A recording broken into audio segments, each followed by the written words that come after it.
میں اس ملک میں کرپٹ لوگوں کو جیلوں میں ڈالوں گا. کسی کرپٹ آدمی کو میں نہیں چھوڑنے لگا.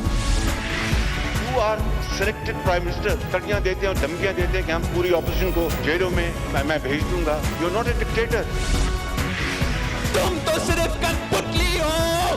تمہاری توڑے تو کوئی اور ہلا رہا ہے. جنگ ابھی جاری ہے. ابھی ہمیں دائمی امن کی اصل منزل پر پہنچنا ہے.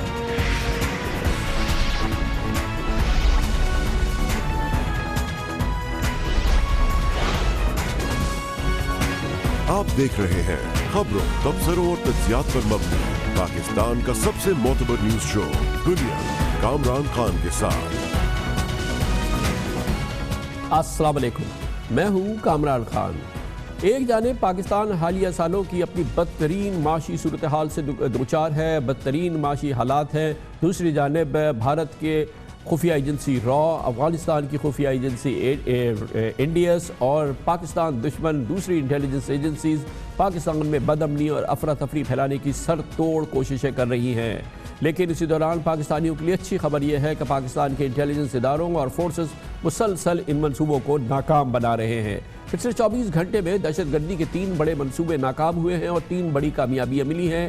اسی دوران داتا دربار کے باہر خودکش حملے کے سہولت کار کو گرفتار کر لیا گیا ہے اور اس نیٹ ورک کو توڑ دیا گیا ہے. انٹیلیجنس اداروں نے کل گلگت بلتستان میں را کا منظم نیٹ ورک توڑ کر بڑی کامیابی حاصل کی، جس کا مقصد علیحدگی پسندوں کو ہوا دینا اور سی پیک کو ناکام بنانا تھا.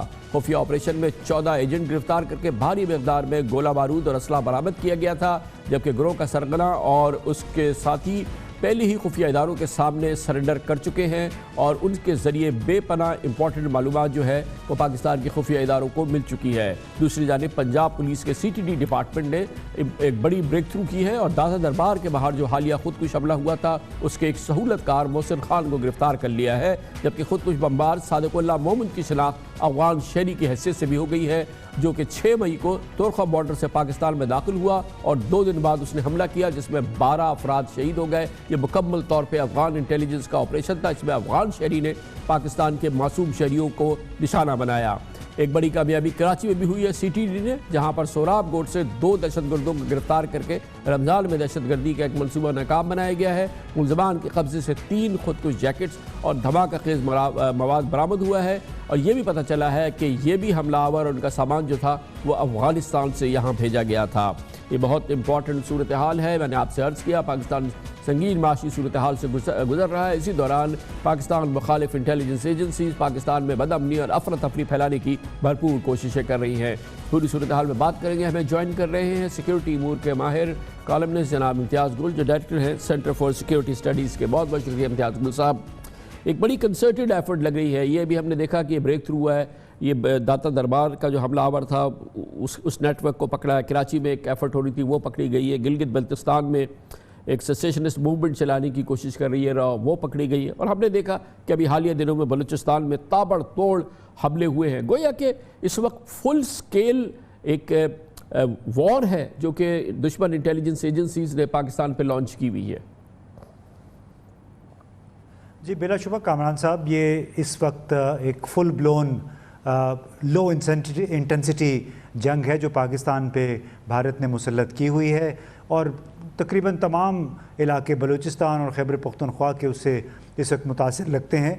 اگر آپ اجازت دیں تو میں بتاؤں کہ آج سے تقریباً 10 سال پہلے اجیت دوول صاحب جو کہ اس وقت نیشنل سیکیورٹی ایڈوائزر ہیں، 11 اور لوگوں کے ہمراہ جن میں را کے سابقہ سربراہ بھی شامل تھے، انڈیا ٹوڈے کی ایک بیٹھک میں بیٹھے تھے، ایک راؤنڈ ٹیبل میں، اور اس میں انہوں نے اس نوعیت کے منصوبے ترتیب دیے تھے اور جو تجاویز اس میں آئی تھیں اس میں بڑے واضح طور پہ انہوں نے کہا تھا کہ دیکھیے ہم نے بنگالیوں کو بنگلہ دیش بنا کے دے دیا، ہمارے پاس یہی ماڈل بلوچستان میں اویلیبل ہے، مہیا ہے. ساتھ ہی انہوں نے یہ بھی کہا کہ جو فالٹ لائنز ہیں پاکستان کے اندر، چاہے وہ پشتون نیشنلزم ہے، چاہے وہ سندھی نیشنلزم ہے یا بلوچ نیشنلزم ہے، اس کو آپ بھڑکائیں، اس سے فائدہ اٹھائیں. اسی طرح انہوں نے کہا کہ جو افغانستان میں کمزوریاں ہیں پاکستان کی، کیونکہ انہوں نے کہا کہ it's a soft belly for Pakistan, وہاں پہ آپ انویسٹمنٹ کریں.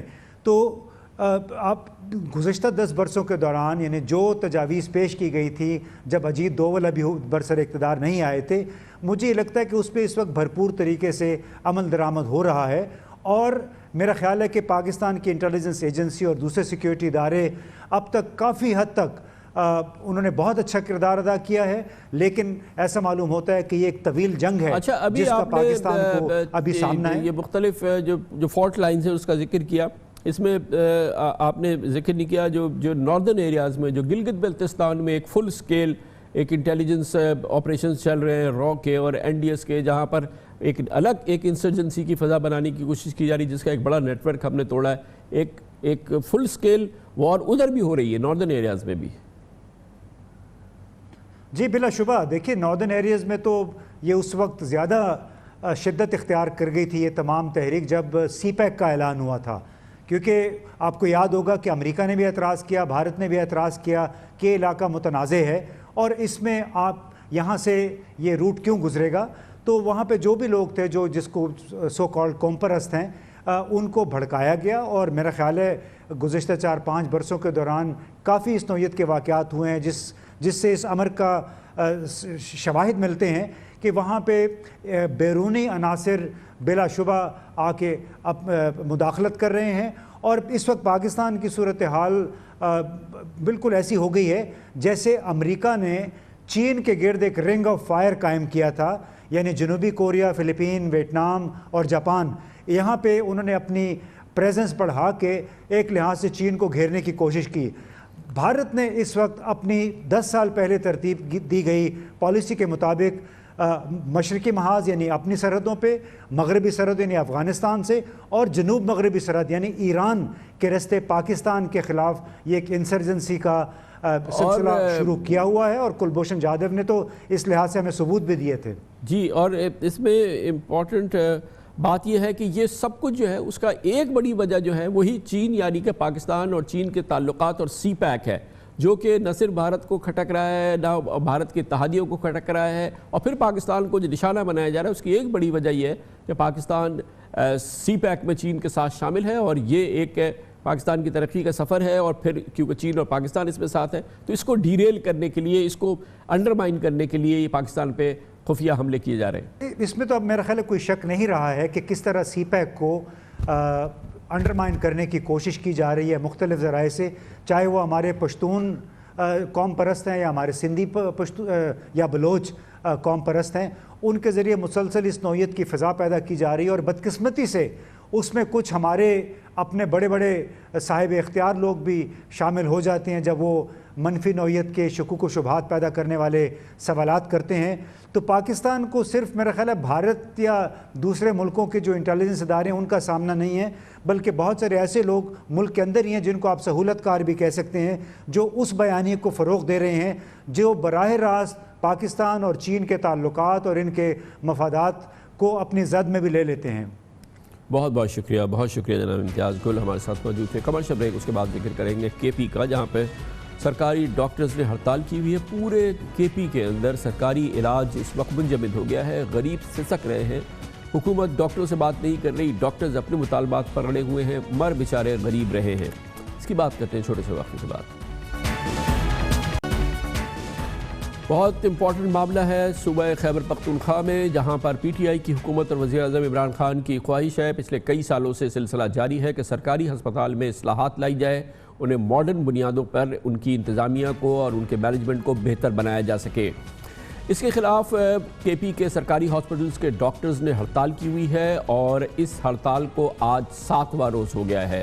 ڈاکٹرز اپنے مطالبات پر اڑے ہوئے ہیں، جس کی وجہ سے غریب مریض سسک رہے ہیں، لیکن صوبائی حکومت دعووں کے باوجود معاملے کو حل نہیں کر سکی ہے۔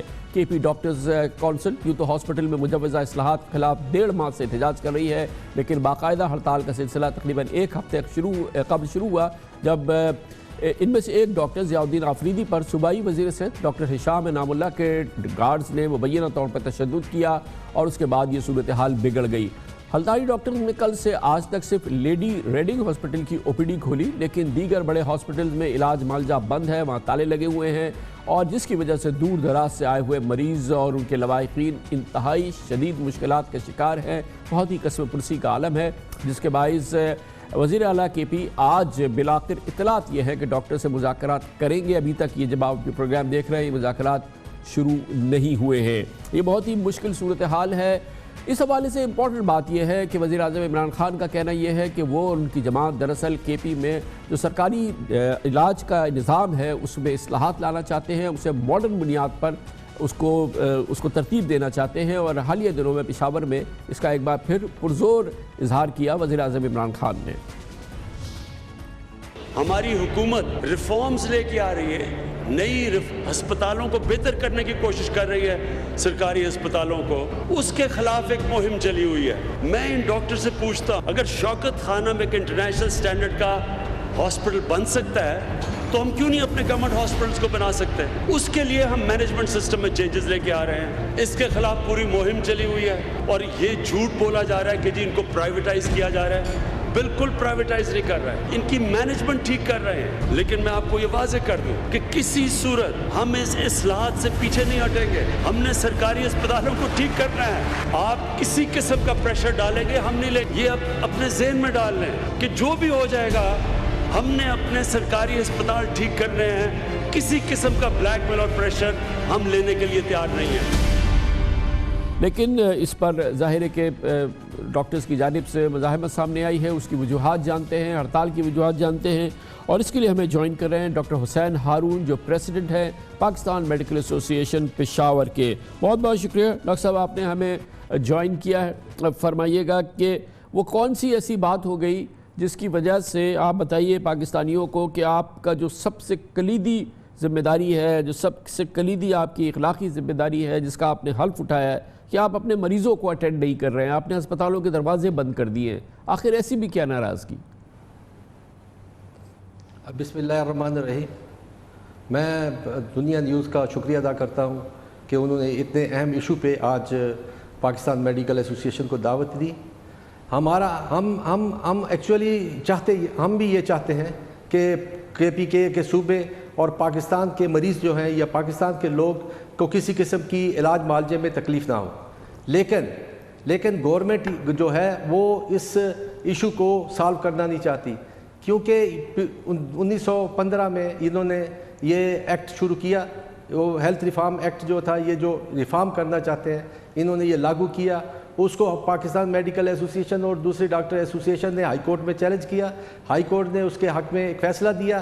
ہائی کورٹ نے جب فیصلہ دیا تو گورنمنٹ کے پی کے نے اس پہ عمل درآمد نہیں کیا, نمبر 1. نمبر 2, پھر سپریم کورٹ نے سو موٹو لیا. اب 2015 سے یہ ریفارم جو ہے چل رہے ہیں, آج 2019 ہے, 2019 ہے, اور اب تک آپ دیکھیں کہ ہیلتھ ہسپتالوں میں کسی قسم کا ریفارم نہیں ہوا.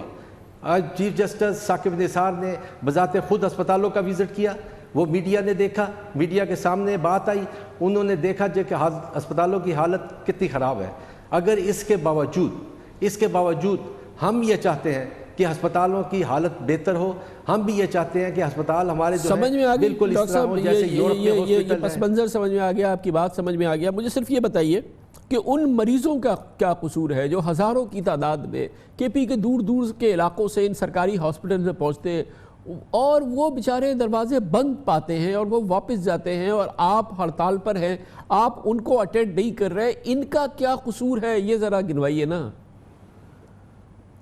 ہم نے تقریباً 2 ہفتے پہلے ہڑتال کی تھی تو گورنمنٹ کے ساتھ ہماری نیگوسیشن نہیں ہوئی. ہم نے دھرنا دیا, ہم نے اسمبلی کے سامنے دھرنا دیا. اسمبلی میں وہ اپوزیشن لیڈر اور حکومتی لیڈر آئے, انہوں نے ہمارے ساتھ مذاکرات کیے, انہوں نے ایک پارلیمانی کمیٹی بنائی, لیکن وہ کمیٹی سے بھاگ گئے. اس کے باوجود ہم نے سٹرائک کال آف کی, ہم نے مریضوں کے مفاد کے لیے کال آف کی. اس کے بعد سٹرائک نہیں تھی. ایک جو وزیر صحت ہے وہ خیبر ٹیچنگ ہاسپٹل میں آئے, انہوں نے ہمارے ایک فیکلٹی کے پروفیسر کو زور و کوب کیا, اس کو بدماشوں سے پٹوایا, اس کا سر پھاڑا, اس کی انگلیاں توڑی, اس کی پسلی توڑی, اس کے گردے کو نقصان پہنچایا. جب یہ حالات ہوں تو ڈاکٹر صاحب آپ ہمیں یہ بتائیں کہ ہم کس کے پاس جائیں. ایک آپ کے بیان کے مطابق ایک وزیر صاحب کے گارڈز نے یہ کیا, ان ڈاکٹر صاحب کے ساتھ ظلم کیا, ڈاکٹر ضیاء فریدی کے ساتھ. یقیناً آپ جیسا فرما رہے ہیں ایسے ہی ہوا ہوگا. مجھے صرف ان مریضوں کا قصور بچائیے جو کہ آپ کے پاس علاج کے لیے آتے ہیں, آپ کے ہاسپٹلز میں آتے ہیں, آپ نے دروازے ان کے لیے بند کر دیے. ان مریضوں کا, ان ہزاروں لوگوں کا قصور مجھے بتائیے نا کہ کیا ان میں سے کسی نے ڈاکٹر ضیاء الدین آفریدی کو مارا تھا؟ ان کو کس بات کی آپ سزا دے رہے ہیں؟ ان گارڈز کو تو کوئی سزا نہیں ہو رہی. کیا آپ سمجھ رہے ہیں کہ ان مریضوں کا علاج روک کے آپ حشام انعام اللہ کو یا ان کے گارڈز کو سزا دے رہے ہیں, یا آپ ان ہزار غریبوں کو سزا دے رہے ہیں جو کہ علاجوں کے لیے بیچارے غریب بالکل ناچار لوگ جن کے پاس کچھ ایک روپیہ نہیں ہے وہ سرکاری ہاسپٹل جا رہے ہیں اور آپ نے دروازے بند کیے ہوئے؟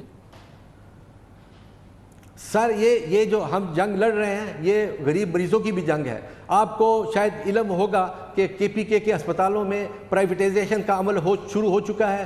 پہلے PCR جو تھا, جو ہیپاٹائٹس کے مریضوں کا ایک ٹیسٹ ہوتا ہے, وہ مفت ہوتا تھا. اب اس ٹیسٹ کے 2000 روپے لیے جاتے ہیں. یہاں پہ الٹراساؤنڈ کی پیمنٹ لی جاتی ہے, یہاں پہ پلین ایکس رے جو کیے جاتے ہیں اس کی لیے پیمنٹ لی جاتی ہے. جتنی انویسٹیگیشن ہوتی ہے, کوئی انویسٹیگیشن فری نہیں ہوتی ہے. مجھے بتائیں کہ پرائیویٹائزیشن کیا ہوتی ہے؟ پرائیویٹائزیشن تو یہی ہوتی ہے کہ پیشنٹ آتا ہے ہاسپٹل میں اور اس سے پیمنٹ لی جاتی ہے, وہ پیمنٹ کرتا ہے, ساری فیسلٹی. کیا اسٹیٹس ہے گورنمنٹ کے ساتھ بات چیت وغیرہ کی؟ کیا بات چیت ہو رہی ہے؟ کیا اس کا کیا بریک تھرو کیا ہے؟ ان غریبوں کو بتائیں نا کہ کیا آپس میں مل کے آپ کب اس مسئلے کا حل ڈھونڈیں گے؟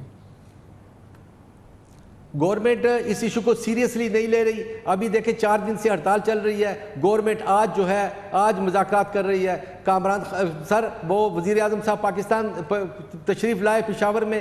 انہوں نے پشاور میں ایک فنڈ ریزنگ ڈنر سے خطاب کرتے ہوئے کہا تھا کہ ہم ریفارم سے ایک قدم پیچھے نہیں ہٹنا چاہتے. جب یہ ریفارم سے پیچھے نہیں ہٹنا چاہتے تو پھر مذاکرات کس پہ کرنا چاہتے ہیں؟ ہمارے تو مذاکرات اسی پہ ہیں کہ ریفارم کو ٹھیک کیا جائے, ریفارم کو قانونی کیا جائے, ریفارم کو غریبوں کے حق میں کیا جائے, ریفارم اس طرح کیے جائیں کہ پیشنٹ اس سے مستفید ہو سکے, مریض کو علاج اویلیبل ہو سکے. سر ابھی آپ نے دیکھا ہوگا پچھلے دنوں انہوں نے یہاں پہ LRH لیڈی ریڈنگ ہاسپٹل جو کہ صوبے کا سب سے بڑا ہاسپٹل ہے, وہاں پہ انہیں کارڈیک سرجری کے وارڈ کو بند کر دیا. مجھے بتائیں کہ یہ 5 سال میں, یہ 5 سال یہاں ان کی حکومت رہی ہے, اس حکومت کے دوران بھی انہوں نے اس کارڈیک سرجری کے اس کو انہوں نے سٹینڈرڈ کا ہاسپٹل نہیں بنایا. وہ بھی وہاں بھی جو سارا سامان لگایا ہوا تھا, جو مشینری تھی, وہ ساری ڈاکٹروں نے ذاتی پیسوں سے خرید کے لگائی تھی. گورنمنٹ نے ایک پیسہ تک وہاں پہ یوٹیلائز نہیں کیا تھا. تو مجھے بتائیں کہ یہ ریفارم اس طرح لانا چاہتے ہیں؟ بہت شکریہ ڈاکٹر حسین ہارون, پریزیڈنٹ پاکستان میڈیکل ایسوسی ایشن پشاور سے ہمارے ساتھ موجود تھے. قبر سے بریک, اس کے بعد ذکر کریں گے, جائیں گے بلوچستان جہاں کی اسمبلی میں ایک عجب واقعہ ہوا ہے. بلوچستان اسمبلی کی ایک خاتون رکن اپنے بچے کو کسی وجہ سے جو کہ بیمار تھا لے کے جب اسمبلی ہال کے اندر پہنچی جہاں سیشن چل رہا تھا, ان کے ساتھی ہی ان کے خلاف کھڑے ہو گئے کہ بچے کو لے کے آخر وہ یہاں کیوں آئیں. ان کی مجبوری نہیں سنی, ان کے مسئلے کا حل نہیں ہوا. اب وہ اس کے خلاف باقاعدہ اٹھ کھڑی ہوئی ہیں. بہت ہی دلچسپ معاملہ ہے, اس کی بات کرتے ہیں چھوٹے سے وقفے کے بعد.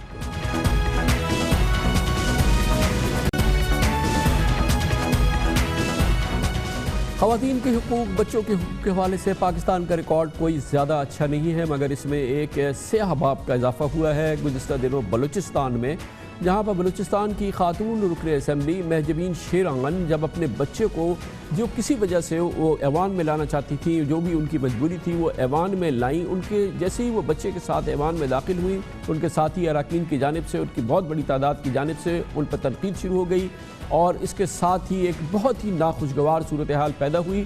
اور اس کے بعد سے اب جو مہجبین نوشیران ہیں ان کی کوشش یہ ہے کہ ایک قانون بنایا جائے کہ بچوں کو ماؤں کے ساتھ بچوں کو اسمبلی میں لانے پر کے حوالے سے قانون ہونا چاہیے, اس کو نہیں روکنا چاہیے, اور اس کے لیے اب وہ ایک تحریک بھی چلا رہی ہیں.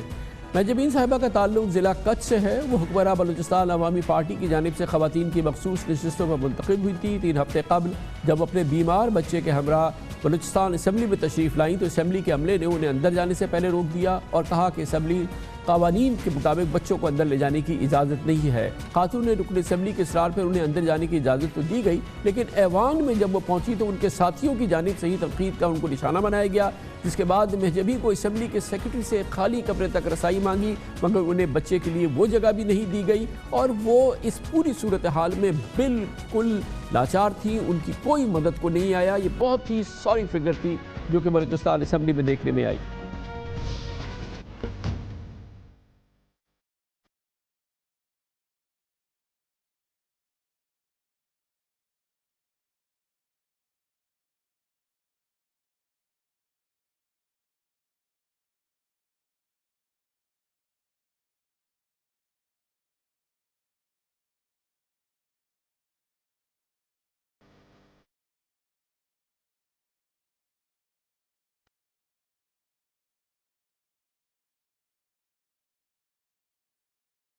شاید ہمارے رکن اسمبلی کو نہیں پتہ تھا، بلوچستان کے اراکین اسمبلی کو نہیں پتہ تھا، یا ہمارے پارلیمنٹیرینز کو نہیں پتہ کہ بچوں کا ماں کے ساتھ آنا، ایوان میں آنا، کسی بھی اسمبلی میں آنا، پارلیمنٹ میں آنا، دنیا بھر میں ایسا ہوتا رہتا ہے. لوگ اس کو ویلکم کرتے ہیں، خوش ہوتے ہیں اور اس کو بہت ہی اچھے انداز میں اس کو ویلکم کرتے ہیں، اس پورے منظر کو. حتیٰ کہ اقوام متحدہ میں بھی ایسا ہوا ہے. دنیا بھر میں اس چیز کو بہت پیار سے دیکھا جاتا ہے.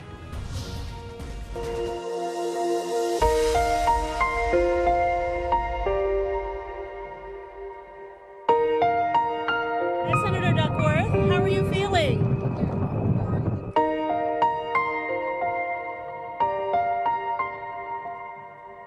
For far too long. The Leader of the Opposition has continually claimed that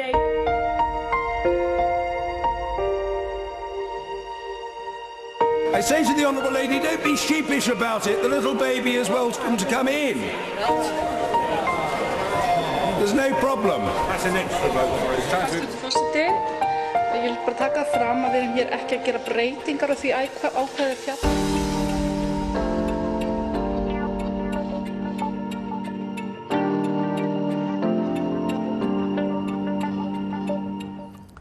اس انتہائی تکلیف دہ صورتحال پر یہ سب کچھ جو بلوچستان اسمبلی میں ہوا، اس پہ بات کرنے کے لیے ہمارے ساتھ موجود ہیں ممبر صوبائی اسمبلی محجبین شیران. بہت بہت شکریہ محجبین صاحبہ، آپ نے ہمیں جوائن کیا. ذرا فرمائیے گا بیک گراؤنڈ کیا ہے جس کی وجہ سے آپ کو ضرورت پڑی کہ آپ اپنے بچے کو اسمبلی میں لے کے جائیں.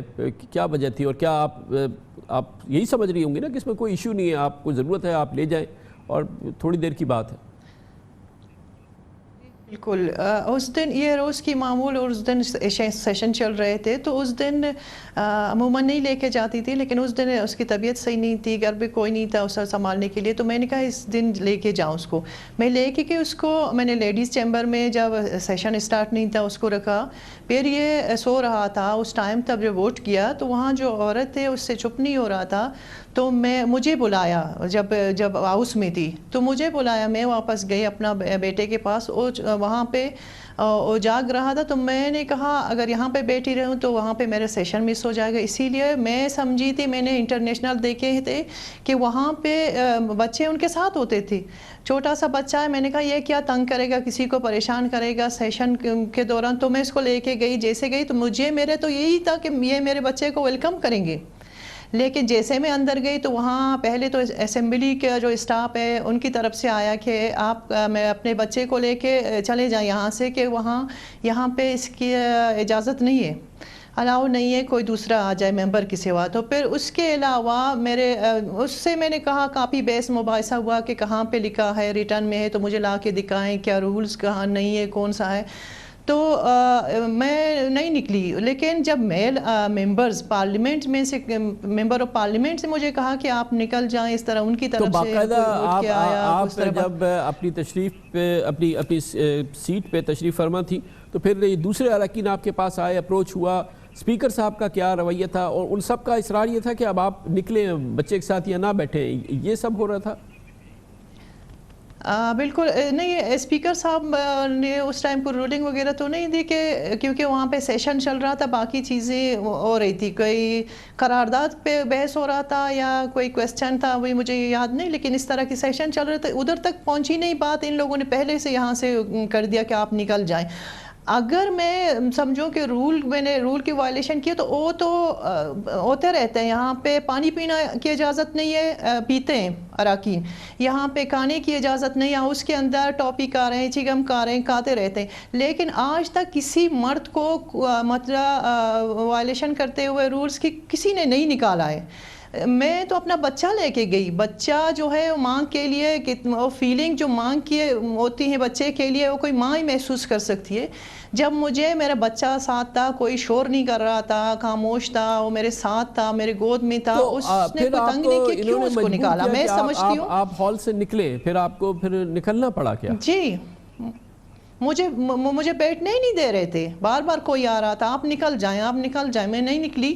تو پھر میں نے کہا کہ مطلب میرا بچہ شور نہیں کر رہا ہے، کسی کو تنگ نہیں کر رہا ہے، تو میرے ساتھ تھے، میں اپنا سیشن اٹینڈ کر رہی ہوں. تو پھر بہت زیادہ ہو گیا تو میرا دل بھی خراب ہو گیا اس دن. میں نے کہا یہ ایک عورت کی وجہ سے مجھے نکالا، میں سمجھتی ہوں.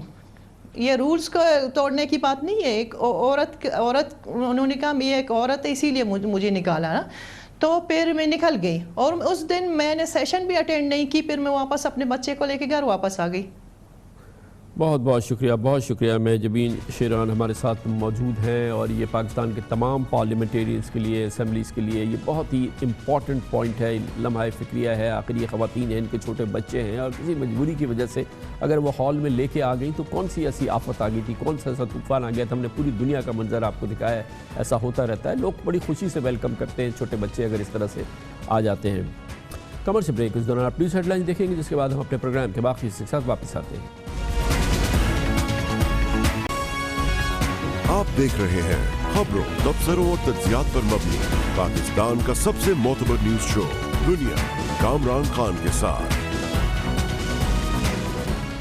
سابق صدر اور پاکستان پیپلز پارٹی کے شریک چیئرپرسن جناب آصف علی زرداری نے ان کیسز کے حوالے سے جس حوالے سے ان کے خلاف تحقیقات ہو رہی ہے، تفتیش ہو رہی ہے، ریفرنسز بن رہے ہیں نیب میں، آج اپنی حکمت عملی کا اظہار کیا ہے اور انہوں نے کہا ہے کہ بنائے نیب کیس.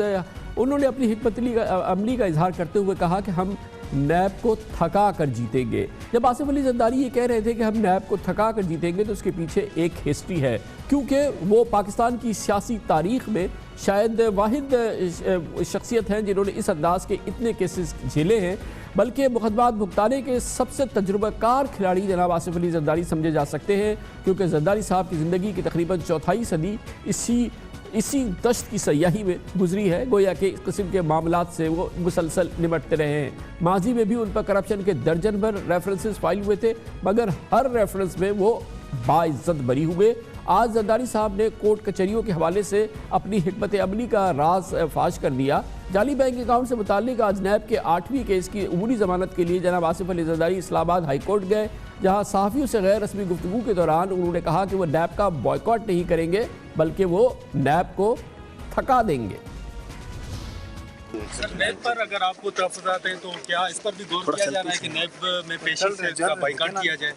نہیں بیٹا، بائیکاٹ کر کے نہیں، ان کو تھکا کے جیتنا ہے. ان کو تھکا کر جیتنا ہے، ہم تھکا کے جیتتے ہیں. اس کے پیچھے پوری ایک ہسٹری ہے. یہ ایک بہت ہی امپورٹنٹ بات ہے جو ایک جملے میں آصف زرداری صاحب نے کہی. انہوں نے کہا کہ ہم تھکا کر جیتتے ہیں. اس کے پیچھے جیسے میں نے کہا کہ پوری تاریخ ہے. پچھلے 2 اشرے گواہ ہیں کہ آصف علی زرداری کس طرح سے نیب کو تھکاتے ہیں، کس طرح نیب کی پروسیکیوشن کو چکمہ کھا جاتی ہے اور کس طرح نظام انصاف کی خامیاں کام دکھاتی ہیں، کس طرح ان کے خلاف نیب کیسز خارج ہوتے ہیں، کس طرح زرداری صاحب ایک کے بعد ایک کیس میں باعزت طور پہ، مکمل طور پہ باعزت بری ہو جاتے ہیں. چاہے سوئس منی لانڈرنگ کیس ہو، چاہے SGS ریفرنس ہو، چاہے کوٹیکنا ریفرنس ہو، چاہے پولو گراؤنڈ کیس ہو، چاہے ARY گولڈ کیس ہو، چاہے ٹریکٹر کرپشن کیس ہو، چاہے اثاثہ جات ریفرنسز ہو. آصف علی زرداری صاحب کی بریت کے بارے میں آپ کے سامنے تمام چیزیں ہیں. اس کو ہم ایک جگہ پروتے ہیں اور آپ کو پیش کرتے ہیں کہ جناب آصف علی زرداری ان تمام معاملات میں کرپشن کے کیسز سے کیسے نمٹتے آئے ہیں. مسلم لیگ نون کی دوسری حکومت نے 1997 میں احتساب سیل کے نام سے کرپشن کے خاتمے کا ادارہ بنایا. سابق وزیر اعظم نواز شریف نے اپنے اس وقت کے دست راست سیف الرحمان کو اس ادارے کا سربراہ بنایا تھا، جس کو بعد میں احتساب کمیشن کا نام دیا گیا. احتساب کمیشن نے اولین کیسز میں آصف علی زرداری، بے نظیر بھٹو اور نصرت بھٹو کے خلاف فروری 1998 سے نومبر 1998 کے درمیان 11 ریفرنس دائر کیے تھے. محترمہ بے نظیر بھٹو کی شہادت اور نصرت بھٹو کی طویل علالت اور وفات کے بعد ان کے ریفرنس از خود خارج ہو گئے، جبکہ آصف علی زرداری کے خلاف نیب کیسز مشرف دور میں ان کی فوجداری مقدمات میں قید اور پھر 2004 میں خود ساختہ دبئی جلاوطنی کی وجہ سے زیر التوا رہے. اس کے بعد NRO کے اجرا اور NRO کالعدم ہونے کے بعد صدارتی استثناء کی وجہ سے آصف علی زرداری کے خلاف نیب کیسز معلق رہے. اکتوبر 2013 میں اسلام آباد کی احتساب عدالت کے جج محمد بشیر نے زرداری صاحب کو نوٹس دے کر یاد دلایا کہ آپ کا صدارتی استثناء ختم ہو گیا ہے. کیسز کی سماعت کا آغاز اس طرح ہوا کہ تفتیش اور پروسیکیوشن کے چند افسران انتقال کر چکے تھے اور کئی ریٹائر ہو چکے تھے. نتیجتاً آصف علی زرداری 110 ایکڑ زمین پر پولو گراؤنڈ اور گھوڑوں کے استبل بنانے کے 16 سال پرانے ریفرنس میں صرف 7 مہینے کی سماعت کے بعد مئی 2014 میں باعزت بری ہو گئے. اگلے ہی مہینے جون 2014 میں آصف علی زرداری کے خلاف مبینہ $60 ملین منی لانڈرنگ کا مشہور زمانہ کیس اپنی موت آپ مر گیا۔ سوئٹزرلینڈ کی حکومت نے خط لکھا کہ آصف علی زرداری کا مقدمہ 15 سال گزر جانے کے بعد غیر مؤثر ہو چکا ہے، اس لیے انہیں بری کیا جاتا ہے۔ سوئس منی لانڈرنگ کیس سے خلاصی کے 6 ماہ بعد زرداری صاحب کو سونا درآمد کرنے میں مبینہ کمیشن لینے کے ARY گولڈ ریفرنس سے 16 سال بعد دسمبر 2014 میں بریت ملی۔ ساتھ ہی پولینڈ سے ٹریکٹر خریداری میں مبینہ کرپشن کیس میں بھی شواہد ضائع ہونے پر زرداری صاحب کو چھٹکارا ملا۔ نومبر 2015 میں اسلام آباد کی احتساب عدالت نے آصف علی زرداری کو سوئٹزرلینڈ کی کمپنیوں SGS اور کوٹیکنا سے امپورٹ شپمنٹ میں مبینہ کرپشن کے 2 ریفرنس میں عدم ثبوت کے بنا پر بری کیا۔ الغرض 16 سے 18 سال کی تفتیش کے باوجود نیب آصف علی زرداری کے خلاف مقدمات ثابت کرنے میں ناکام رہا۔ اسلام آباد کی احتساب عدالت کے جج محمد بشیر نے ناکافی شواہد، گواہوں کی عدم موجودگی پر کیسز کو چلانا وقت کا ضیاع قرار دیا اور کرپشن کے 5 ریفرنس میں آصف علی زرداری باعزت بری ہو گئے۔ اگست 2017 میں آصف علی زرداری کے خلاف 1998 میں دائر کیا گیا ناجائز اثاثہ جات کا نیب کیس بھی خارج ہو گیا۔ امپورٹنٹ بات یہ ہے کہ وہ تمام کیسز ہیں جو جناب نواز شریف کی دوسری حکومت کے دوران بنائے گئے تھے اور ان کی زیر نگرانی بنے تھے، اور تیسری حکومت کے دوران ان تمام کیسز میں جناب آصف علی زرداری کی باعزت بریت ہو گئی، اور یہ بھی ایک بڑی دلچسپ کہانی ہے، مگر بہرحال اس کے پیچھے ہسٹری ہے، اور اسی لیے جناب آصف علی زرداری کئی بار کہہ چکے ہیں اور پورے فخری انداز میں وہ کہتے ہیں کہ نیب کیسز کی سائنس وہ بہت اچھی طرح جانتے ہیں۔ انہوں نے پہلے بھی کئی بار نیب ریفرنسز جھیلے ہیں اور اب بھی نیب مقدمات کو وہ منہ دینے کے لیے تیار ہیں۔ وہ کہتے ہیں کہ نیب کو کیسے نمٹنا ہے وہ جانتے ہیں، جس کے لیے آج انہوں نے کہا کہ ہم نیب کو تھکا کے جیتیں گے۔ میں ڈیفینڈ کر سکتا ہوں کہ ہاں بھائی میں نے اس کے اکاؤنٹ میں پیسہ رکھا ہے، میری مرضی ہے۔ میں نے خود اپنے کو ڈیفینڈ کیا 20-22 کیسز میں، تو مجھے بائی اینڈ لارج تو لا کا پتہ ہے نا۔ مجھے پتہ ہے کہ یہ جو کیسز جس پہ روز آج دودھ والا آ گیا، آج برفی والا آ گیا، اس کے اکاؤنٹ سے پیسے نکلا ہے، ان کو پروف کرنا ہے کہ میں گیا، میں نے اکاؤنٹ کھلوایا، وہ تو نہیں ہے نا۔ دیکھیں گے یہ ہماری ہمت آزمائیں، ہم ان کے ظلم آزمائیں گے۔ تم ایک نہیں 50 کیس بناؤ، ایسا مت کرنا کہ ایک کیس بناؤ، 50 بناؤ، انشاءاللہ ان کو میں منہ دوں گا۔ میں نے پہلے بھی 50 کیسز کو منہ دیا ہے، اس سے کوئی فرق نہیں پڑتا۔ آج جناب آصف علی زرداری نے کہا کہ وہ نیب کو تھکا کے جیتیں گے۔ پرسوں نیب چیئرمین جناب جسٹس جاوید اقبال نے زرداری صاحب کا نام لیے بغیر کہا تھا کہ کروڑوں اربوں روپے کی جعلی اکاؤنٹ سے ٹرانزیکشن ہو رہی ہے، منی لانڈرنگ ہو رہی ہے، تو نیب کیا ایکشن نہ لے تو کیا کرے، کیونکہ سپریم کورٹ نے اس معاملے کا از خود نوٹس لیا تھا اور سپریم کورٹ کے حکم کے تحت نیب تفتیش کر رہی ہے۔ سپریم کورٹ آف پاکستان نے منی لانڈرنگ کا ابتدا میں سو موٹو نوٹس لیا، اور لینا بھی چاہیے تھا کیونکہ حالات اس طرح کے ہو چکے تھے۔ اس کے بعد GIT کی تشکیل ہوئی، کیسز بنے، کیسز نیب کے پاس آئیں، تو نیب کیسے کہے گا کہ جی ہم کیسز کو مزید ریفرنس کی شکل نہیں دیتے اور متعلقہ عدالتوں میں ہم فائل نہیں کرتے۔ یہ جو کروڑوں روپے آ رہے ہیں، کروڑوں روپے جا رہے ہیں، یہ آپ نے کہاں سے لیے، کہاں سے کمائے؟ تو ان سے تو قانون کے دائرے کے اندر رہتے ہوئے یہ سوال بالکل حق بجانب ہے کہ جی یہ اتنا کروڑوں روپے کا لین دین یہ کس طرح ہوگا؟ اگر ایک فالودے والے یا ایک ریڑھی والے یا ایک چھابڑی والے کے اکاؤنٹ سے 2 ارب 2.5 ارب 1.5 ارب کی ٹرانزیکشن ہو، تو آپ کے خیال میں نیب کو بل صرف خاموش اس لیے رہنا چاہیے کہ کسی کی پگڑی نہ اچھل جائے؟ پچھلے ہفتے نیب نے اسلام آباد ہائی کورٹ میں بتایا کہ جناب آصف علی زرداری کے حوالے سے 8 مقدمات زیر تفتیش ہیں، 8 کیسز ہیں جو زیر تفتیش ہیں، اور نیب کے ذرائع کہتے ہیں کہ شاید کل ملا کے یہ 12 سے 14 کیسز ہوں گے جن میں جناب آصف علی زرداری کا کردار ہے، اور خیال یہی ہے کہ ان میں ایک بڑی تعداد میں ریفرنسز ہیں جو جناب آصف علی زرداری کے خلاف دائر ہوں گے۔ ہو سکتا ہے ان کی گرفتاری بھی ہو جائے، لیکن آصف علی زرداری اس دشت کی سیاحی کر چکے ہیں، وہ اس کھیل کو بہت اچھی طرح سے جانتے ہیں۔ آج پھر انہوں نے کہا کہ جیسے پہلے انہوں نے تھکا کے نیب کو ہرایا تھا، ایک بار پھر تھکا کے ہرا دیں گے۔ کیا واقعی ایسا ہو جائے گا؟ یہ ہم پوچھتے ہیں وزیر اعظم کے معاون خصوصی برائے اس جو ریکوریز کے معاملات ہیں، جو کرپشن کے معاملات ہیں، جناب بیرسٹر شہزاد اکبر ہمارے ساتھ موجود ہیں، نیب میں بھی خدمات سر انجام دے چکے ہیں، پاکستان کے نامور قانون دان اور بیرسٹر جناب سلمان اکرم راجہ نے بھی ہمیں جوائن کیا ہے۔ بہت بہت شکریہ آپ حضرات کا۔ جی فرمائیے گا شہزاد اکبر صاحب کہ تیاری تو بڑی ہے نیب کی. آصف زرداری صاحب کے حوالے سے ہم بات کر رہے ہیں, اس وقت 8 کیسز ہیں, سمجھا جا رہا ہے کہ اور بھی کیسز ہوں گے, لیکن آصف علی زرداری صاحب بڑے کانفیڈنٹ ہیں کہ اس سے پہلے 11 ریفرنسز تھے جو کہ احتساب بیورو اور نیب نے ان کے سامنے آئے, ہر ایک میں وہ باعزت بری ہو گئے, اور یقیناً ان کی پارٹی اور جناب زرداری صاحب بڑے فخر سے کہتے ہیں کہ سب کچھ ہم جھیل چکے ہیں. آج بھی انہوں نے کہا کہ نیب کو ہم نے پہلے بھی تھکا کے ہرایا تھا, اب پھر وہ تھکا دیں گے. تو بادی النظر میں تو ان کا کیس مضبوط لگتا ہے, تھکا دینے والا. کامران صاحب, میرا خیال ہے کہ آپ سے زیادہ کوئی نہیں جانتا کہ کن ٹیکٹک سے, کیونکہ 90 سے آپ ان کے معاملات کو کور کر رہے ہیں کہ کس طرح سے یہ مختلف اداروں کو تھکانے کے ماہر ہیں, اور میں بھی تقریباً 2000 سے ان کے کیسز کو فالو کر رہا ہوں. بات یہ ہے کہ ٹھیک ہے اگر آپ اس وقت کہتے ہیں کہ آپ بری ہوئے ہیں, لیکن آپ اس پوری بریت کے پیچھے داستان دیکھیے کہ پہلے تو یہ کیس لٹکائے گئے, جس طرح آپ نے کہا 97-98 سے ان کا آغاز ہوا. تو یہ تو کیس میں آپ وہ ایک ہمارے ہاں ایک پروویژن ہے کہ آپ پاکستان میں موجود نہیں ہوں گے یا آپ کورٹ میں موجود نہیں ہوں گے تو ٹرائل نہیں چل سکتا. تو یہ نبسنشیا کی وجہ سے تو ٹرائل ہی نہیں چل سکا. پھر جب ایونچولی جب یہ ٹرائل چلا اور وہ ڈی نوو ہو گیا, اور ڈی نوو ہونے کے بعد دوبارہ سے ٹرائل چلنا تھا, تو زرداری صاحب صدر پاکستان بن گئے. پھر اس وقت تھکانے کی جو ان کی ماہرانہ صلاحیت ہے اس کا اعتراف آپ کو اس حقیقت سے بھی کرنا پڑے گا کہ جب راک ووڈ اسٹیٹ کا کیس کوئنز بینچ لنڈن میں چل رہا تھا تو وہاں پہ ان کی طرف سے ایک ایفیڈیوٹ دیا گیا کہ یہ سوچنے سمجھنے کی صلاحیت سے عاری ہو چکے ہیں, میڈیکل سرٹیفکیٹ دیا گیا, تو اس لیے یہ اپنے لائرز کو انسٹرکٹ نہیں کر سکتے, ان کو ڈائمنشیا ہو گیا ہے. لیکن اس کیس کے جیسے ہی وہ ڈیمنشیا والا مسئلہ ختم ہوا, NRO ہوا, تو اس کے کچھ ماہ بعد یہ صدر پاکستان بن گئے. تو اس طرح کے معاملات تو آپ اگر پوری ہسٹوریکلی بیک گراؤنڈ میں چلے جائیں گے یہ فرمائیے گا کہ کیوں آپ, میں اور پاکستان کے عوام اور پوری پیپلز پارٹی یہ نہ سمجھیں کہ دوبارہ ایسے ہی ہوگا, ایسا کیوں نہیں ہوگا دوبارہ؟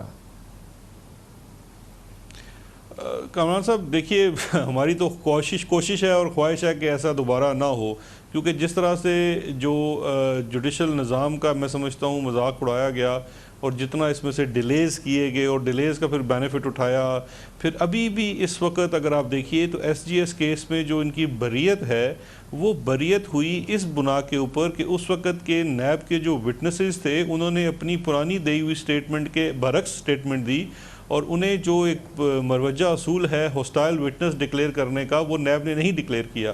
اور اب جب نیب اس کیس میں اپیل میں اسلام آباد ہائی کورٹ میں ہے SGS کیس کے اندر, تو اپیل میں بھی ہائی کورٹ ان سے یہ پوچھ رہی ہے کہ اب آپ اپیل میں کیوں آئے ہیں جبکہ ٹرائل میں آپ کے وٹنسز نے سٹیٹمنٹ چینج کر لی اور آپ نے کسی ایک کو بھی ہوسٹائل نہیں کیا. تو وہ منورنگ صاف نظر آ رہی ہے کس طرح سے کیسز بند ہوئے. یہ تو ہوگی ماضی کی بات.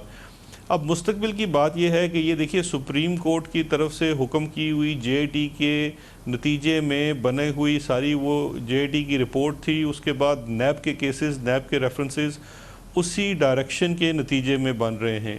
تو اب تو اگر ان کو تسلسل مل سکے, مسئلہ یہ آیا ہے کہ پیچھے جو تھا تسلسل نہیں تھا, 2 سال حکومت آئی, پھر چینج ہو گئی, اس کے بعد ایک اور حکومت آ گئی, پھر NRO ہو گیا.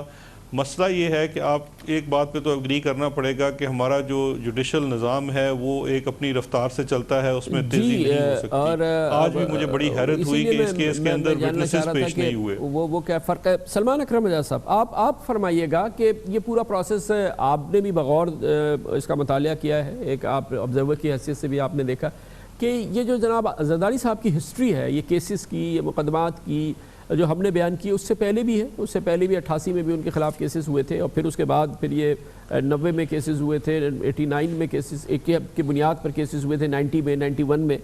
تو یہ جو پروسیس جس سے وہ گزرتے ہیں, جس کو آج وہ کہتے ہیں کہ تھک جاتی ہے دوسری جو پروسیکیوشن ہے, مگر اس میں کہیں جو پاکستان کا انصاف اور قانون کا جو راستہ ہے اس کو تو کہیں وہ پھلانگتے نہیں ہیں نا, اسی پہ چلتے ہیں. اس کے بعد پھر ان کی ایکویٹل ہوتی ہے, بریت ہوئی ہے. تو یہ پوری ہسٹری میں کہیں انہوں نے خلاف ورزی تو نہیں کی ہے, قانون نے اپنا راستہ لیا ہے اور پھر اس کے ذریعے ان کی ماشاءاللہ بریت ہوئی.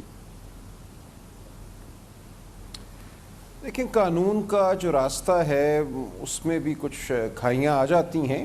دیکھیں, ایک بات بہت قابل غور ہے, میں ایک مبصر کے طور پہ دور کھڑے بات کرتا ہوں. ہم نے یہ دیکھا, ابھی شہزاد اکبر صاحب نے فرمایا 97-98 میں جو کیس بنے تھے وہ بالآخر 2014, 15, 16 میں جا کر ختم ہوئے. لیکن اس دوران ہم یہ دیکھتے ہیں 97-98 سے لے کر غالباً 2005-06 تک زرداری صاحب ملک ہی میں تھے، بلکہ زیر حراست تھے. ایسا نہیں ہے کہ وہ ملک میں نہیں تھے اور ان کے خلاف مقدمہ نہیں چل سکتا تھا. ہمارے ہاں جو ایک اصول ہے کہ اگر ملزم موجود نہ ہو تو مقدمہ نہیں چلتا، لیکن 7-8 سال کا عرصہ ایسا ہے جس میں وہ ملک میں موجود تھے. کیا وجہ کہ اس دوران مقدمے نہیں چلے؟ اور اس میں سے بیشتر عرصہ 99 کے بعد فوجی حکومت کا عرصہ تھا. تو ایک سوال اٹھتا ہے کہ اس دوران کیوں اتنی سست روی سے ٹرائل ہوئی؟ کیا اس وقت بھی کوئی اور قوتیں یا کوئی مصلحت سامنے تھی مقتدرہ قوتوں کی؟ یہ وہ سوالات ہیں جن کے جواب ہمیں شاید نہیں ملیں گے، کبھی نہیں ملیں گے، لیکن یہ سوالات بہرحال بنتے گویا ہیں. کہ مقدمہ جو چلتا ہے وہ حکومت کی مرضی منشا اور ول سے چلتا ہے، عدالت اور قانون کے لحاظ سے نہیں چلتا ہے، کیونکہ وہ حکومت تھی اور نیب چینج ہو گئی اور پھر چیئرمین بدل گیا، آئی او بدل گیا، وزیر اعظم بدل گیا یا حکومت بدل گئی، اس کی ترجیحات بدل گئی. قانون وغیرہ کچھ نہیں ہے، حکومت کی ترجیح ہے تو مقدمہ چلے گا، ورنہ نہیں. دیکھیں بالکل ایسے ہی ہے. اگر پروسیکیوشن جو ہے وہ گواہ پیش نہیں کرتی، پروسیکیوشن آ کر التوا کی درخواست کرتی ہے، تو کیسے چلے گا مقدمہ؟ جو گواہ ہے وہ عدالت نے تو کھینچ کر نہیں لانے. لہٰذا بڑی حد تک مقدمے کی رفتار کا تعین جو ہے وہ پروسیکیوشن کرتی ہے. لیکن اس کے ساتھ ساتھ دوسرا سوال یہ یقیناً اٹھتا ہے کہ ہمارے نظام میں جو سست روی ہے، کیوں اس کو بالخصوص نیب کے حوالے سے دور نہیں کیا گیا؟ ہم سمجھتے ہیں کہ ملک میں جو میگا کرپشن ہے، کوئی اس کے لیے آپ ایک ہندسہ لے لیں 10 کروڑ سے زیادہ یا 20 کروڑ سے زیادہ. کیا وجہ ہے کہ ہم 8, 10, 20 ایسی عدالتیں قائم نہیں کر سکے جہاں مقدمہ تیزی سے چلے؟ ہم نے حال ہی میں دیکھا کہ ایک وزیر اعظم کے خلاف، سابقہ وزیر اعظم کے خلاف مقدمے بہت سرعت سے چلے. تو کیوں یہ بات جو ہے عمومی طور پہ بڑے کرپشن کے مقدمات کے لیے میسر نہیں ہے کہ بتائیے شہزاد اکبر صاحب، بتائیے کہ یہ نہ رہے التوا. کرپشن کے خلاف موجودہ حکومت بھی ایک بھرپور جہاد کر رہی ہے، آپ اس کو اسپیرٹ کر رہے ہیں. آپ بتائیے کہ کیوں نہیں بن سکتی عدالتیں، کیوں جلدی مقدمہ نہیں چلے گا، کیوں ان چیزوں کا جلدی فیصلہ نہیں ہوگا، یا ہوگا تو کیسے ہوگا؟ کیا سبق سیکھا نیب نے، آپ نے اور عمران خان نے، جو کہتے ہیں کہ جی کہ میں میگا کرپشن کیسز کو اب ان کے انجام تک پہنچاؤں گی، کچھ پہنچائیں گے؟ بتائیے نا کہ کیا ڈیفرنٹ ہوگا. جی کامران صاحب، دیکھیے بات یہ ہے کہ بالکل درست بات فرمائی سلمان اکرم راجہ صاحب نے کہ سست روی ضرور ہے، لیکن بڑی معذرت کے ساتھ یہ جو اسپیشل کورٹس والا نظام ہے، یہ ایکسپیرینس ہمارا ضرورت ضرور تھی، ایکسپیرینس کامیاب نہیں رہا. آپ اگر ہائی کورٹ کے اسپیشل جج بینچز دیکھیں احتساب کے، تو وہ بھی کوئی کامیاب تجربہ نہیں رہا. نیب کورٹس اٹ سیلف جو بنائی گئی نیب آرڈیننس کے نیچے، وہ بھی اسپیشل کورٹس ہیں اور قانون تو یہ کہتا ہے کہ 30 دن میں ان کا وہ فیصلہ کریں.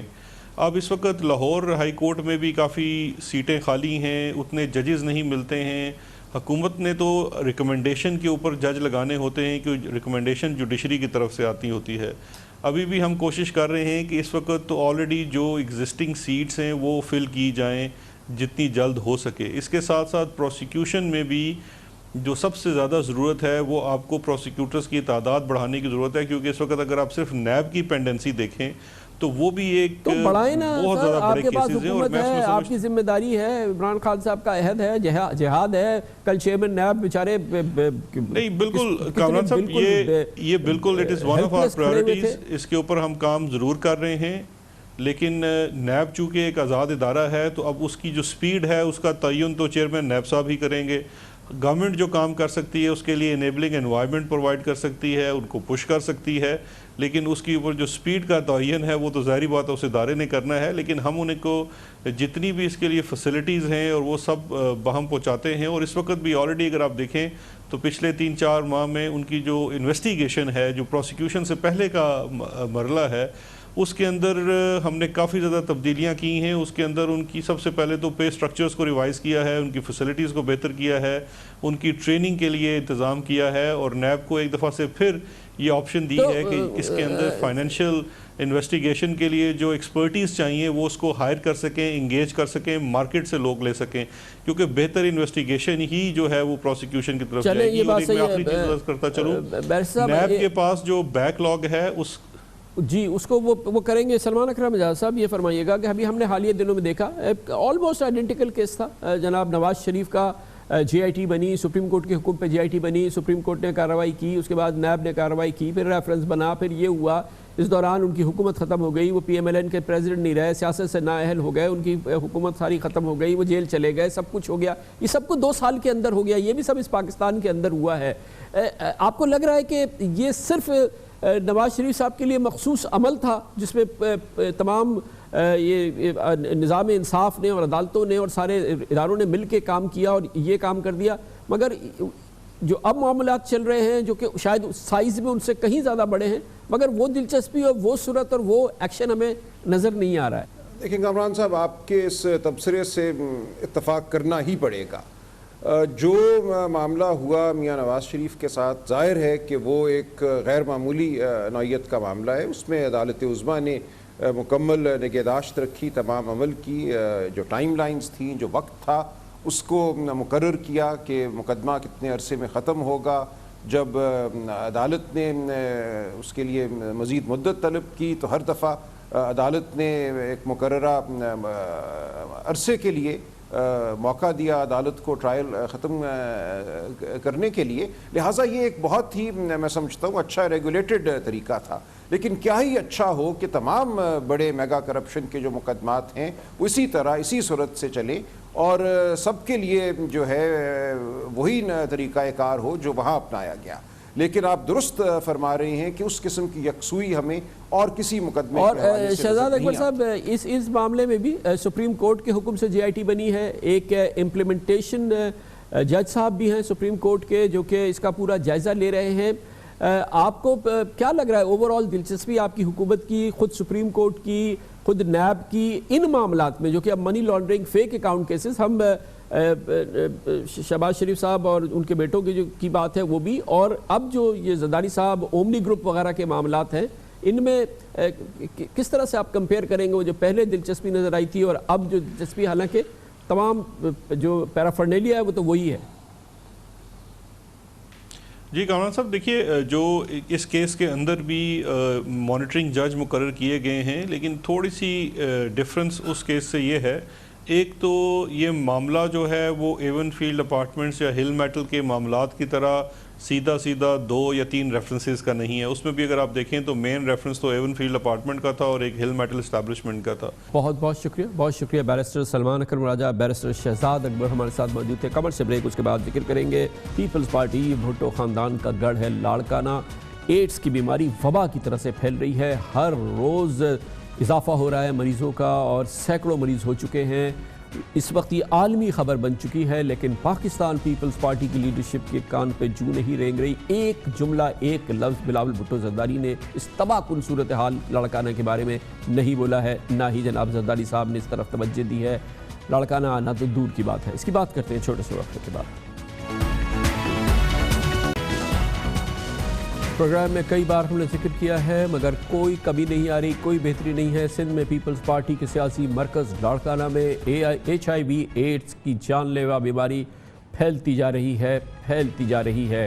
لاڑکانہ میں اب تک 20,800 افراد کی اسکریننگ کے بعد 503 بچوں سمیت 617 افراد میں HIV ایڈز کی تشخیص ہو چکی ہے, اور یہ صرف پچھلے 2 ہفتوں کے دوران ہوا ہے. یہ اتنی بڑی خبر ہے کہ یہ اب عالمی میڈیا میں اس حوالے سے خبریں چھپ رہی ہیں, شہ سرخیوں میں یہ معاملہ سامنے آ رہا ہے. حالیہ دنوں میں ہم نے دیکھا ہے کہ دنیا کے بڑے بڑے اخبارات میں, اس میں نیو یارک ٹائمز شامل ہے, اس کے علاوہ AFP, الجزیرہ, گارڈین, دی کوئنٹ, ڈویچے ویلے, سب نے اس لاڑکانہ میں ایڈز کے اس پھیلاؤ کے حوالے سے, اس مرض کے پھیلنے کے حوالے سے خصوصی رپورٹس کی ہیں. پاکستان میں ایڈز وبائی امراض کی طرح پھیل رہا ہے جو بہت بڑے خطرے کی علامت ہے. دنیا کا میڈیا اس حوالے سے نشاندہی کر رہا ہے. لیکن بہت ہی امپورٹنٹ یہ معاملہ ہے, لمحہ فکریہ ہے کہ پیپلز پارٹی کے چیئرمین بلاول بھٹو زرداری اس معاملے پہ مکمل طور پہ خاموش ہیں. وہ اسلام آباد میں روزانہ کوئی بیان دیتے ہیں, کوئی ٹویٹ کرتے ہیں, کوئی تقریر کرتے ہیں, مگر ایک بار بھی انہوں نے لاڑکانہ آنا تو دور کی بات ہے, لاڑکانہ میں پھیلنے والے اس مرض کے حوالے سے ان کی طرف سے ایک جملہ بھی سامنے نہیں آیا ہے. ٹوٹل انہوں نے سائلنس پہ برقرار رکھی ہے. جناب آصف علی زرداری کی بھی یہی کیفیت ہے. شاید یا تو ان کو بتایا نہیں گیا ہے یا پھر انہیں اپنے حلقہ انتخاب میں اس مہلک مرض کے پھیلاؤ کی کوئی پرواہ نہیں ہے، اس کے علاوہ کوئی دوسری کوئی رائے نہیں ہے، اسی لیے وہ مسلسل سیاسی افطار پارٹیوں میں مگن ہیں، بیانات دے رہے ہیں، اسلام آباد میں زندگی گزار رہے ہیں، لیکن لاڑکانہ کا نہ رخ کر رہے ہیں نہ اس کی بات کر رہے ہیں۔ لاڑکانہ کے علاوہ خبریں یہ ہیں کہ سندھ کے دیگر اضلاع میں بھی ایڈز کے نئے کیسز کی تعداد میں اضافہ ہوا ہے اور اب وہ 1400 سے زائد تجاوز کر چکے ہیں۔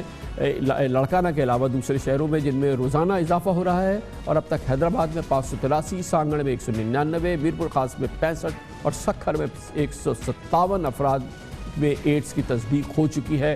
مگر لاڑکانہ کے حوالے سے تشویشناک بات یہ ہے کہ وہاں سے ایڈز سے متاثرہ اکثر بچوں کے والدین کا ٹیسٹ نگیٹو آیا ہے اور ان کا شمار HIV وائرس کی ہائی رسک پاپولیشن میں بھی نہیں ہوتا، جس سے ثابت ہوتا ہے کہ لاڑکانہ میں جان لیوا مرض متاثرہ افراد کی استعمال شدہ سرنج اور متاثرہ آلات سے پھیل رہا ہے، اور ہر لحاظ سے حکومت کی نااہلی سامنے ہے۔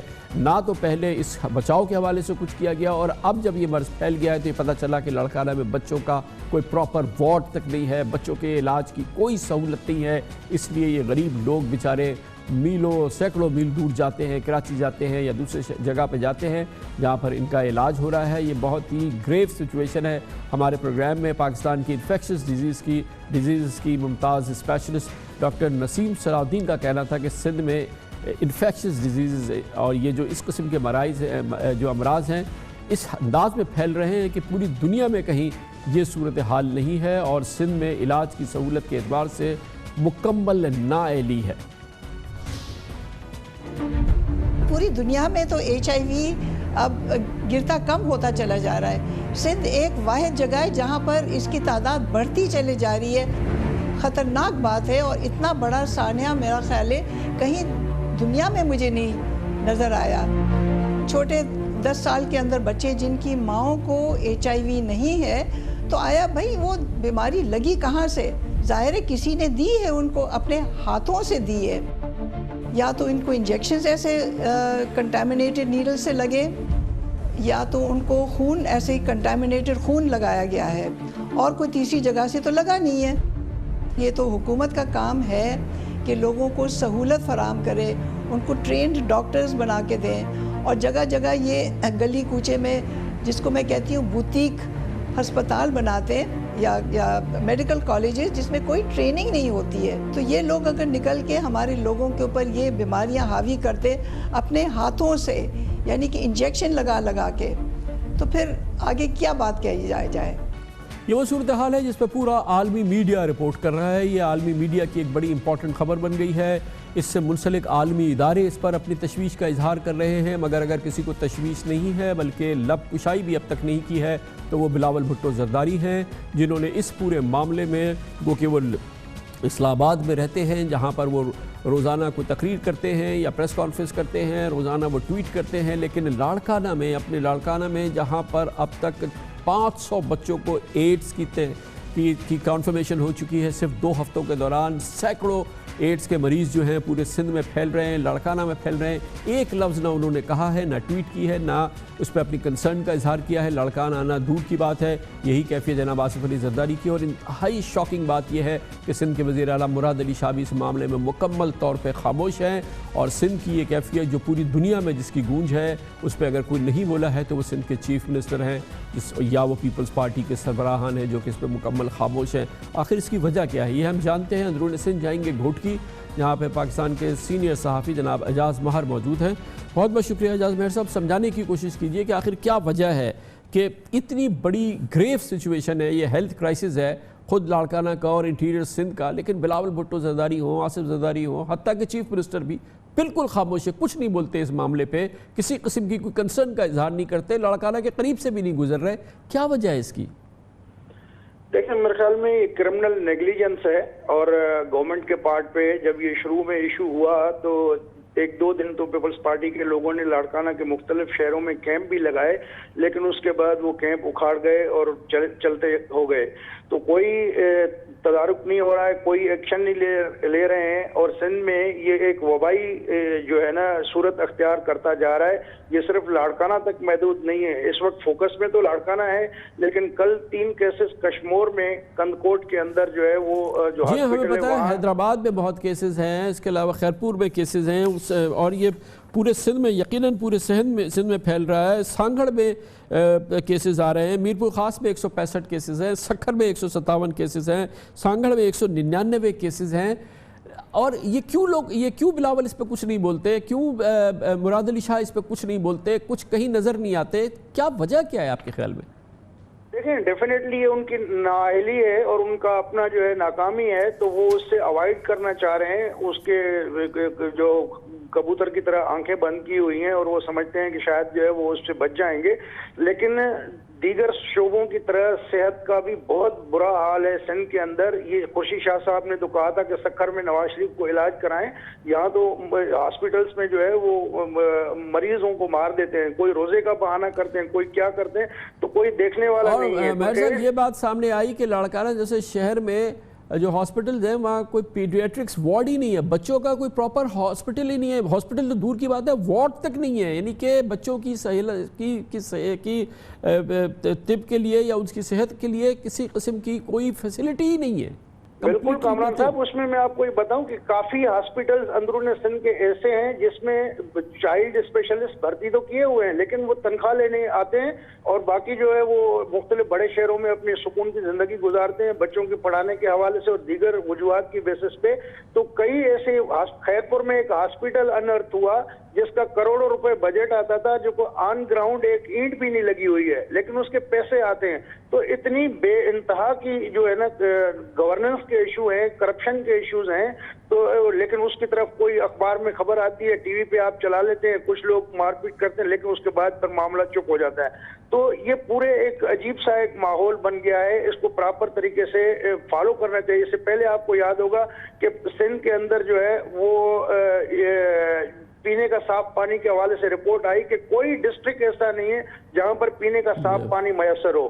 تو ہیپاٹائٹس کے جو ہے وہ 70% جو اگر ٹیسٹ کرائیں تو ساری سندھ کی آبادی کو ہیپاٹائٹس کا ایشو ہے. ابھی یہ ایڈز کا ایشو ہے. ہیلتھ کے بڑے پرابلم ہیں, بہت سارے ایشوز ہیں. آپ اگر دیکھیں سندھ میں 52-54 سال کی عمر میں لوگ اکثر مر جاتے ہیں. کوئی اوپر کی آج کل کے جو ریشو اٹھا کے دیکھیں تو جو مرنے والے لوگ ہیں وہ کوئی 40-50. اسی لیے جو اسپیشلسٹ ہیں انفیکشس ڈیزیزز کے, جو اسپیشلسٹ ہیں پاکستان میں, وہ کہتے ہیں کہ سندھ میں جو انفیکشس ڈیزیز ہیں وہ پورے پاکستان میں سب سے زیادہ ہیں اور بے پناہ ہیں گندے پانی کی وجہ سے, یوز سرنجز کی وجہ سے, ہیلتھ انفراسٹرکچر نہ ہونے کی وجہ سے.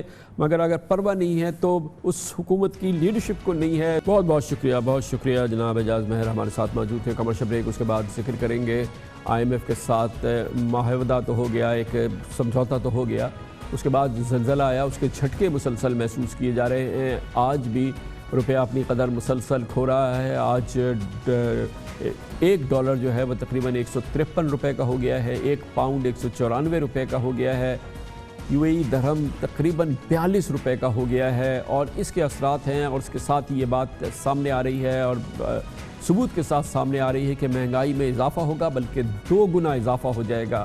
ایک بہت بڑی مشکل صورتحال ہے جس کا سامنا کرنا پڑے گا عمران خان اور تحریک انصاف کی حکومت کو. نہ جانے ان کی کتنی تیاری ہے, اس کی بات کرتے چھوٹے سے وقفے کے بعد.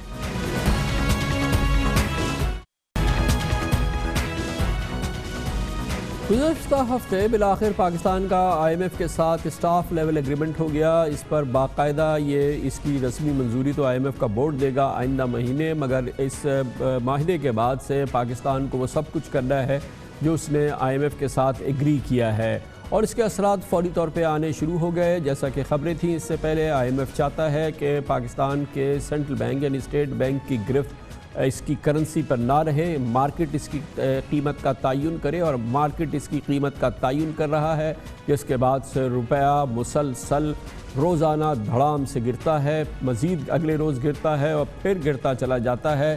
گویا کہ یہ عمل ہے جو کہ مسلسل جاری ہے, جس کے نتیجے میں آج اوپن مارکیٹ میں $1 اب 154 روپے کا ہو گیا ہے, جو کہ یقیناً پاکستان کی تاریخ کی نچلی ترین سطح ہے.